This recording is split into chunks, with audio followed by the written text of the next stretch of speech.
بسم الله الرحمن الرحيم، ورجعت لكم فيديو جديد. النهارده هنعمل مع بعض المروحه الترند دي. طبعا المروحه يعني سالتوني عليها كتير جدا، بتعمليها ازاي؟ فتعالوا النهارده نعملها كده سهله جدا، يعني ممكن اي حد يقدر يعملها في البيت. مسدس شمع وشويه حاجات كده بسيطه هتجيبوها من عندي على التليجرام. الخامات كلها موجوده، اسعار جمله يا جماعه. يعني فكده اول حاجه هنجيب المروحه دي. اول حاجه هنشيل منها الحته دي.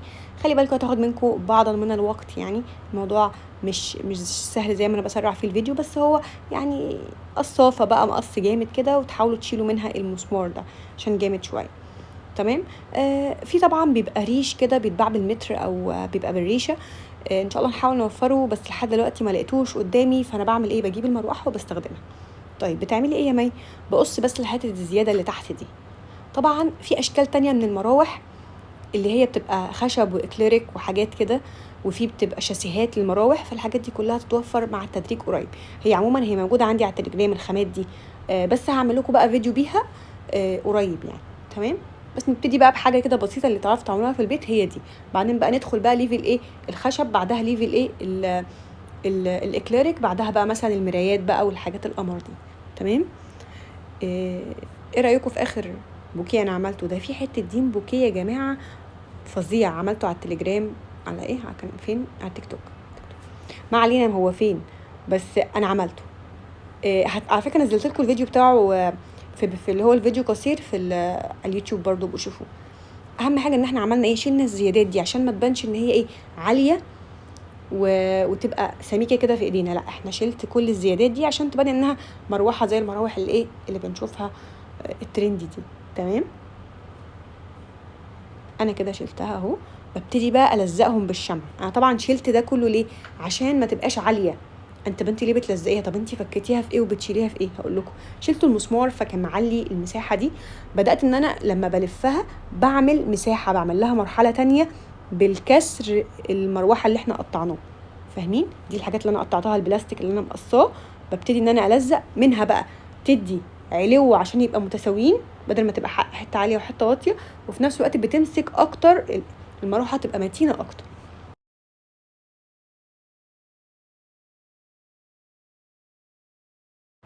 طبعا المراوح بتبقى على وشين، فبنضطر ان احنا نعمل الجنب ده ونلف الناحيه التانية ونعمل نفس الجنب. انا عملت كلمة الاسم او اسم العروسه. ممكن تكتبوا كلمه برايد، ممكن تعملوه ابيض، ممكن تعملوه سيلفر، ممكن تعملوه اكليريك زي ما انتوا عايزين. وده برضو متوفر عندي على التليجرام. خلي بالكم بس عشان لسعه الشمع بتبقى بنت لذين. خلي بالكم يعني. حتى الشمع يا جماعه وفرته لكم على التليجرام عشان ما يبقاش فيه اي حاجه. الناس اللي هتقولي طب قولي الاسعار، طب ما انتوا تروحوا تشوفوا الاسعار. المشكله الاسعار كل يوم. انا بروح اجيب خامات تاني يوم، لا مش تاني يوم بالظبط، يعني ممكن 4 ايام اروح الاقي الاسعار خامات زادت، اروح مش عارفه في ايه. في ايه يا جدعان؟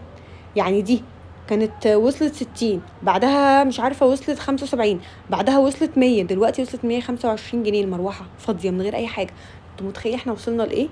ودرجات بقى، سيلفر ومش سيلفر سوري، اوف وايت وابيض. مش عارفه في ايه. الكل ده عشان هي طالعه ترند والناس كلها حرانه، فكل الناس بتستخدم مراوح، فعشان كده سعرها زاد الضعف وهيوصل ل3 اضعاف دلوقتي. طبعا بعد التزيين ممكن توصل سعرها 450 جنيه يعني. شويه بقى اكسسوارات كده. بصوا بقى انا عملت حته دين حركه قبل ما اوفر. انا دلوقتي طبعا وفرت المتر الالماس ده اتوفر، بس هو غالي قوي. فانا عملت ايه؟ بصوا ده مش متر عرض، لا ده متر طولي.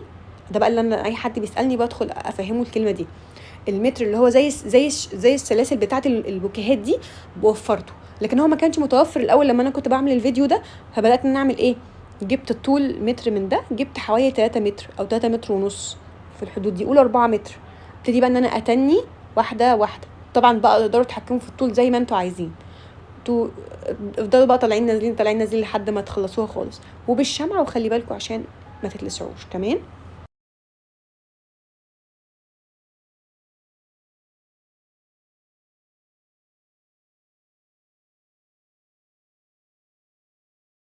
بيبقى في ماسك كده او اي حاجه تقدروا تمسكوها بيها، او بمقص باي حاجه.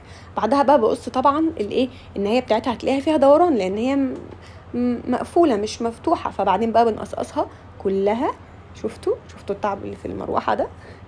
المتر من ده تقريبا حوالي 20 جنيه. فرنج دي رنجات ها.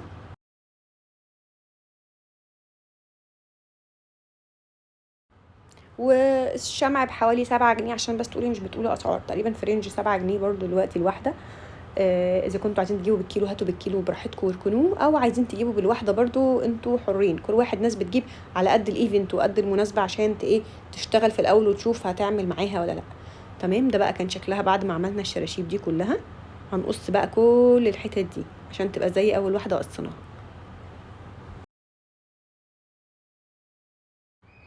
انا عندي يا جماعه متوفره جاهزه، لو انتوا عايزينها جاهزه برضو ممكن تطلبوها من عندي على التليجرام، ما عنديش اي مشكله. كل حاجه متوفره باذن واحد احد. اي حد عنده اي حاجه يعني يبعت لي، والله العظيم انا على قد ما بقدر برد عليكم، عشان بس ما يكونش في تقصير مني.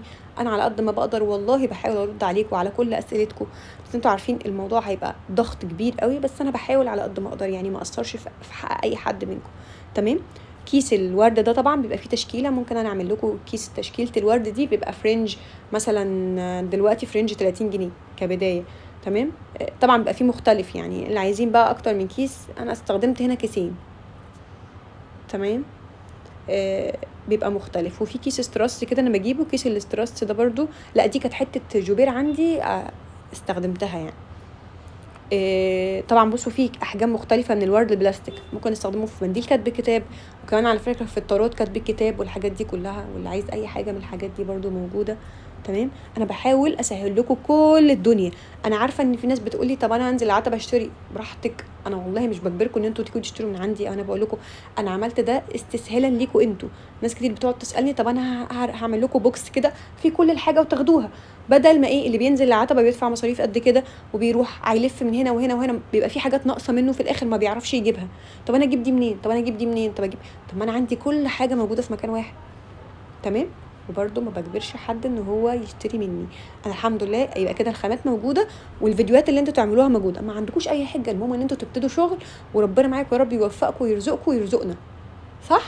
بس فده موجود وده موجود، ويا رب ربنا يفرح الكل والعرايس كتير قوي. كيس الالماس ده مش الماس اللي هو الالماس، بصوا هو في نوعين من الالماس، في الالماس اللي هو زي الشراشيب ده اللي هو الكيس منه ب60 جنيه اللي بستخدمه في البوكيه الكريستال والتوليب والحاجات دي، لكن ده بيبقى الماس مختلف شويه كده، ده بقى بتاع مناديل كاتب الكتاب والحاجات دي، بيبقى اقل في السعر شويه، الكيس منه تقريبا بحوالي 30 جنيه. تمام. ده مختلف، ده ممكن تستخدموه بصوا في فرق، هتحسي ده لونه سيلفر شويه وده لونه الماس يعني في فرق اكيد اقل في السعر. هو الكيس ده اللي انا بعمله دلوقتي حالا عشان نعمل بس خصوص الورد. على فكره الورد ده برضو البلاستيك بيستخدموه في البوكيهات، يعملوا منه بوكيهات، والاسم عادي جدا وبيتلزق. سعروا لي بقى المروحه القمر دي، انا عارفه ان الناس كتير قوي يعني شوفوها كده سعرها كام عندكم في كل منطقه، واكتبوا لي المنطقه بتاعتكم واكتبوا لي السعر. تمام. لو انتوا لسه بتشوفوا الفيديو ده اتمنى تدعوا لي وشكرا ليكم. طبعا ما تنسوش ان لسه في خلفيه تانية هنضطر ان احنا نعمل ده كله تاني، بس ممكن تعملوا وش تغيروا فيها يعني.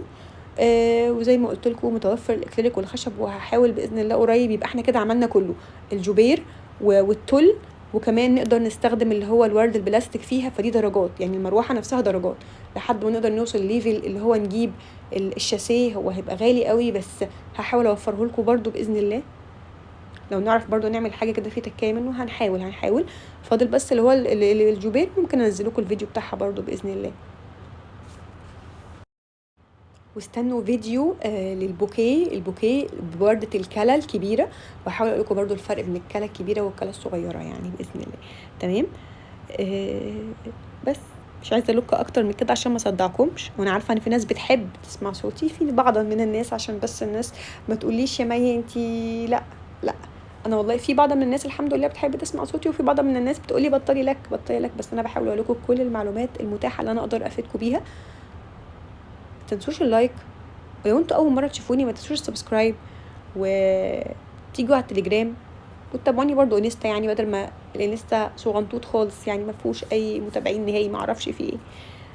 واي حاجه برضو مش متوفره عندي على التليجرام تقدروا تبعتولي خاص، وباذن الله هحاول ان انا اوفرها لكم، وهنفذ لكم برضو فيديو ليها لو انتوا عايزين حاجه مخصوص يعني. بشكركم، بحبكم جدا، ربنا يعلم. شكرا ان احنا عندنا 100,000، وشكرا ان انتوا لسه بتدعولي وان انتوا بتحبوني، وشكرا على كل حاجه في الدنيا. بس اتمنى تعجبكم وتكونوا استفدتوا من الفيديو ده، مش هطول عليكم اكتر من كده، هسكت بقى.